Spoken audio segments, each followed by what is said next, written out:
Now, if you've ever watched my videos before, I showed you a video series or a video. It was a pretty extensive one showing what I was going to do in this room because there was no ceiling fan location here, no light fixture, no wall switch. I had told you before I was going to take this box out, this light switch out, turn the power off, turn the light switch off, take the light switch out, take the junction box out, cut a hole to put in a 2-gang cut-in box, but leave the hole, fish a wire from here up the wall, drill a hole up there, get a flexi bit from this location all the way up. There's an attic above here, go up in the attic if I have to, measure off of this wall over to here, drill a hole, fish a wire down here, run the wire over to the new ceiling fan location. That way I don't have to patch any drywall, okay? Well, newsflash, I'm not gonna do that. I am not gonna do that. I had an epiphany a few months ago on, hey, wait a minute. I think I can do it a different way. And I did do it a different way. Downstairs, had the same type of situation here. No wall switches, no light fixture, no ceiling fan up here, no attic above there because there was a floor above this. The floor above this happens to be this floor towards the back of the house because it kind of walks down the hill. And we call it a walkout. It's not really a basement. And so from the front of the house, it looks like a one-story house, but then you step down into some other bedrooms and a great room and a little kitchenette and all that kind of stuff.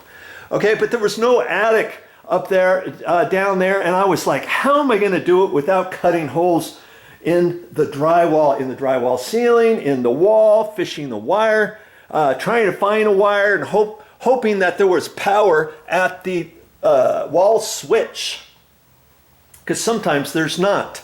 Okay, or if I had an electrical outlet like that, I would have to fish a wire from there over to this location, then up and boom, boom, boom. I mean, there's all kinds of different ways to do things, but I don't want to have to patch this wall. This is nicely painted. It's got a spray texture on it. I don't know if you can see that.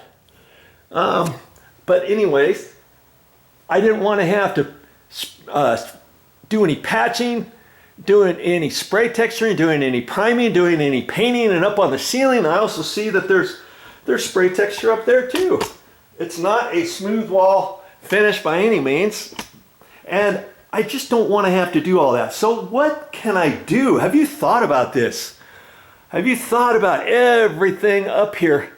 How on earth am I going to get the power? Well, I could find the power up in the attic somewhere, find an electrical outlet circuit, go up from here and measure over and figure out where the wire is, hoping that the power from here goes straight up into the attic, crawl around, move the insulation around, walk carefully up there so I don't fall through the sheetrock drywall ceilings or anything like that. No, I'm not doing any of that. Okay? Now hear me out. And I don't know if you've watched my other ceiling fan videos where I installed some ceiling fans downstairs, you would know what I'm going to do, okay?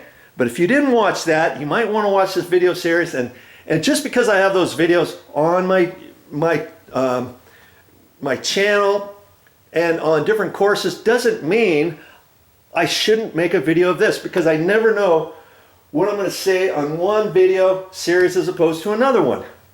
And the ones I installed downstairs were Fanimation. This is a Harbor Breeze. It doesn't really matter.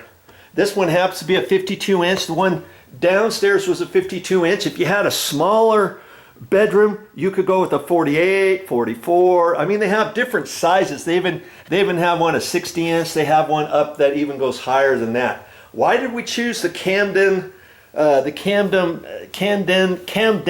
model of the Harbor Breeze? I don't know. We just, my wife, she kind of liked this, and it was slightly different than the two that we installed downstairs.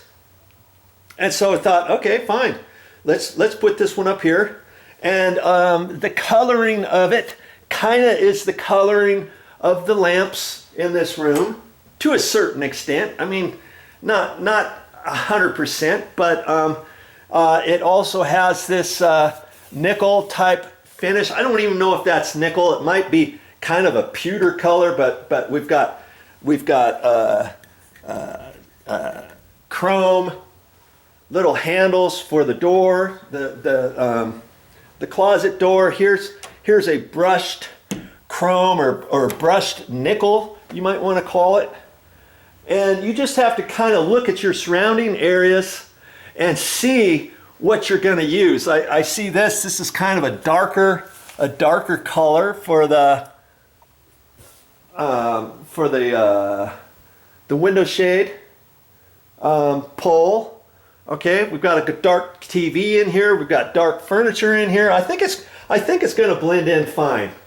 Okay, and so that's what I'm going to install. And the beauty of this too, when I went to the store, I wanted to make sure it had this. What is that? It's a remote control. This is a handheld remote control. This happens to be an LED. Now and that's for the light and stuff. And I love the fact that it has the remote control. Now, I don't know if all ceiling fans nowadays come with the remote control or not. But anytime you go to the store, I think we got this at Lowe's, and you go to Lowe's, Ace, or the Home Depot, generally they'll have something like this, and it was less than 200 bucks, okay? And most of them that we looked at had the remote control. Now, years ago, they didn't have the remote controls. Why do I like that? Well, the fact is, if you have the remote control, you only need to have power up at the ceiling fan. You don't have to have a wall switch. If you do have a wall switch, that's fine. I don't have a wall switch here. This wall switch is for the lights by the bed. But if you did have a wall switch, and if it went up to an old ceiling fan location, that's fine too. But what you're going to do when you have the wall switch for a remote control one, you're just going to turn the light switch on. You're going to leave it on 24 hours a day, aren't you? And you're going to have power up at the ceiling 24 hours a day. And that's all you need for a remote control. You don't need a light switch. So what does that tell me? Already, I don't have to cut in and install a light switch for the ceiling fan. I don't have to take this out, pull the junction box out, fish a wire from here up across over to a new ceiling fan location, put a 2-gang cut-in box in here, put a new light switch here, reinstall this existing light switch here for the lights next to the bed. I don't have to do any of that, do I? Really? Do I? No, I don't. As long as I have power up there. Where do you suppose an easy place would be for me to get the power? Have you thought about it here? I don't know if I showed you before, but here, look at that. There's a smoke alarm there. Couldn't I get it from there? If this is hardwired to the house on an electrical system, couldn't I take the power right from there? Yeah, I can. And that's what I'm going to do. I'm going to find the circuit for that, and I don't know if these smoke alarms up at the main floor are in the same circuit as the ones downstairs, but I'm going to go turn that breaker off and see, and if not, then I'm going to have to fish around and find out where it is. But I believe it is, because when I turn that breaker on downstairs and when I reset the smoke alarms after I installed the ceiling fans downstairs, I believe the smoke alarms went off up here when I reset them all. So I think this is on the same circuit.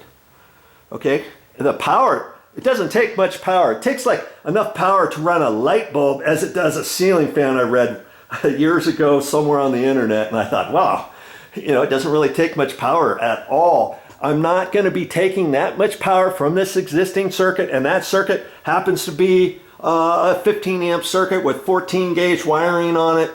The circuit breaker is a 15 amp breaker, so that tells me 14.2 with ground. I can go from here over to a new ceiling fan location, could I not? And the beauty of this is downstairs, I had to take this out. I had to actually take and cut out the round junction box that was above that smoke alarm. Well, here I should be able to just remove this smoke alarm and then look through the wires, pull the wires down and stuff, and knock a hole out and fish a wire from here, boom, over to the new ceiling fan location. Okay, and I'll talk about that. I'll talk about that in a little bit, okay? Don't worry, I'll give you enough information on this entire video series that I believe that you'll be able to install a ceiling fan too, okay? In a drywall ceiling that has no junction box up there, that has an attic above here, okay? I should be able to explain it enough to where you feel confident enough knowing, hey, I've never installed a ceiling fan before, VideoJoe. I don't know a whole lot about electrical, VideoJoe, but yet I don't want to pay somebody to come into my house and to install that and charge me who knows how much. You call 10 electricians and you're going to get 10 different prices. And it's something that if you knew how to do it yourself, you could save all that money, couldn't you? You could save all the money for the labor and you could buy more than one ceiling fan. Because, you know, guess what? The labor is going to cost you way more than it's going to actually buy the ceiling fan. The ceiling fan, like I told you, this one here was less than $200. And an electrician, who knows how much he's going to charge to install everything, even though you don't have a ceiling fan up here from before.